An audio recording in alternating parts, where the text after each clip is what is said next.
today we will continue our chapter of exponents and powers। आज का हमारा topic है लॉज ऑफ एक्सपोनेंट्स। ये बहुत ही इंपॉर्टेंट टॉपिक है। इसमें हम 6 लॉज पढ़ेंगे, उन्हीं को अप्लाई करके हम कुछ क्वेश्चन सॉल्व करेंगे। ओके, सो लेट अस सी।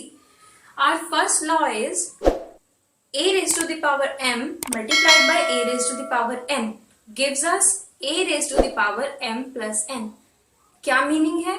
अगर बेस सेम है एंड पावर्स डिफरेंट है और वो मल्टीप्लाई हो रहे हैं तो उनकी पावर्स ऐड हो जाएंगी। ठीक है। Second is division case. तो हम पहले एग्जांपल से देख लेते हैं। लेट अस से फर्स्ट का एग्जांपल हम देखते हैं। कुछ भी नंबर है 3 raise to the power 2 multiplied by 3 raise to the power 5 gives us, base same है, मल्टीप्लाई हो रहे हैं, पावर्स ऐड हो जाएगी।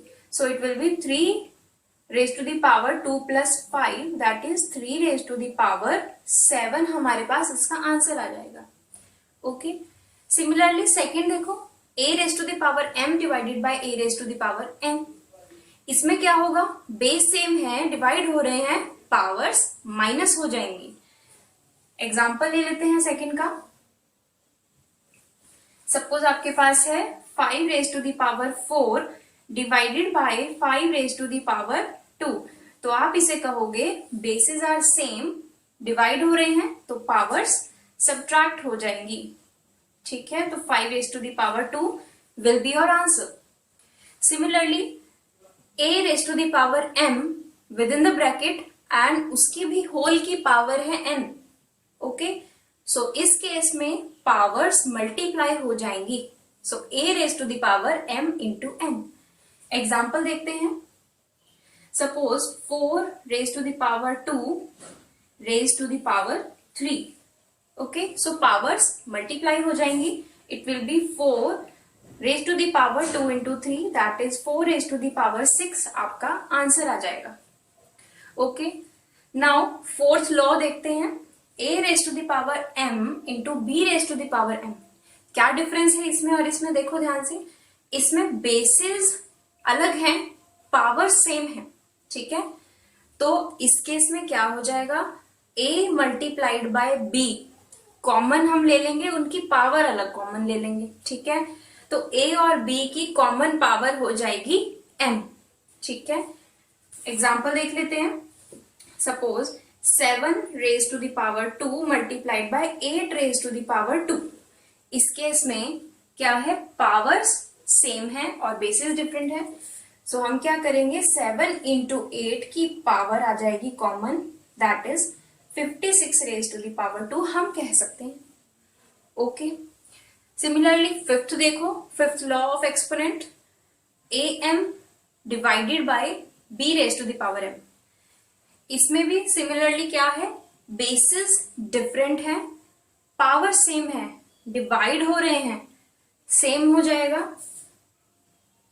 सपोज a की वैल्यू हम यहां रख लेते हैं 3 raise to the power, suppose कुछ भी 4 divided by 4 raise to the power 4।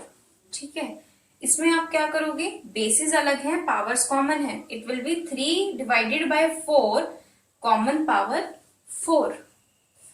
Okay, next is a raise to the power 0 is 1। इससे हमें क्या पता चलता है कि किसी भी नंबर की अगर पावर 0 है तो वो क्या हो जाएगा? 1। ठीक है, कुछ भी है, suppose 5 raise to the power 0 है, वो भी 1 होगा। किसी की भी पावर 0 है तो वो 1 हो जाएगा। ठीक है, अब इसी पर बेस्ड हम कुछ क्वेश्चन सॉल्व। सो नाउ ये हमारे पास कुछ क्वेश्चंस हैं, हम इन्हें सॉल्व करेंगे। First of all 3 raise to the power 2 into 3 raise to the power 4 into 3 raise to the power 8। इसमें हम देखेंगे कि bases are common and they are multiplying, so हम पावर्स को ऐड कर देंगे। ठीक है, so it will be 3 raise to the power 2 plus 4 plus 8। ठीक है, so it will be 3 raise to the power 14। ये आपका आंसर आ जाएगा। Now 6 raise to the power 15 divided by 6 raise to the power 10। Basis are same and they are dividing, so powers subtract हो जाएंगे। It will become 6 raise to the power 15 minus 10, 6 raise to the power 5 आपका answer आ जाएगा। Next is 2 raise to the power 5 into 3 raise to the power 5। Powers common है, basis multiply हो रहे हैं, power same है, so it will be 2 into 3, common में हम पावर निकाल लेंगे, it will become 6 raise to the power 5। Now 8 raise to the power 4 divided by 2 raise to the power 4। Now 8 को हम क्या लिख सकते हैं, देखो 8 क्या होता है, 2 का क्यूब होता है, 2 क्यूब होता है, 8 इज 2 इंटू 2 इंटू 2, सो 8 को हम यहां लिख देते हैं 2 क्यूब होल पावर 4, देखो यहां पावर थी 4। Now divided by 2 raise to the power 4। अब यहां देखो 3 इंटू 4 मल्टीप्लाई हो जाएंगे, ये भी हमने एक लॉ किया था, सो it will be 2 raised to the power 3 into 4 divided by 2 raised to the power 4. It will become 2 raised to the power 12 divided by 2 raised to the power 4. Okay. Now bases are same, powers क्या हो जाएंगी minus, क्योंकि divide हो रहा था, so it will be 2 raised to the power 12 minus 4 it is equal to 2 raised to the power 8। हमारे पास इसमें answer आ जाएगा। ओके नाउ ये तो हमने देखे, अब कुछ और क्वेश्चंस भी हैं।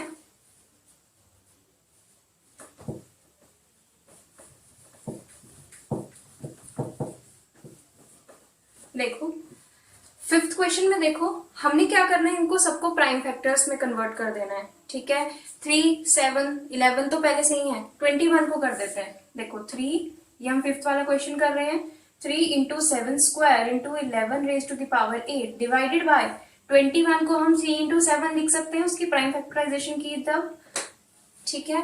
अब हम क्या करेंगे, देखो बेस है 3, ऊपर क्या पावर है 1, नीचे है पावर 1, डिवाइड हो रहे हैं तो 1 माइनस 1 इसकी पावर हो जाएगी, multiplied by 7 raise to the power 2 minus नीचे क्या पावर है 1, तो माइनस हो जाएगी बिकॉज डिवाइड हो रहे हैं, multiplied by 11 raised to the power 8 minus 3 because divide हो रहे हैं, base same था, so it will become 3 raised to the power 0 into 7 raised to the power 1 into 11 raised to the power 5। Answer will be, अब 3 raised to the power तो 0 तो 1 होता है, answer में बचेगा सिर्फ 7 into 11 raised to the power 5। this will be our answer। okay next is 6th question में हमें बताना है ट्रू और फॉल्स। देखो 3 रेज टू द पावर 0 क्या होता है 1, ठीक है 1 होता है, और 1000 रेज टू द पावर 0 भी 1 होता है, so it is true. Okay next question is express as the product of prime factors in exponential form. तो हमें इसे एक्सपोनेंशियल फॉर्म में बताना है, ठीक है। प्राइम फैक्टर्स में कन्वर्ट करने के लिए हम इसकी प्राइम फैक्टराइजेशन करेंगे, तो 729 मल्टीप्लाइड बाय 64, जब हम इसकी प्राइम फैक्टराइजेशन करेंगे as you have learned earlier also, 729 will become 3 raise to the power 6 and 64 will become 2 raise to the power 6 after prime factorization. So we can say power same है तो common ले लें, so 3 multiplied by 2 power will be 6, so answer will be 6 raised to the power 6। okay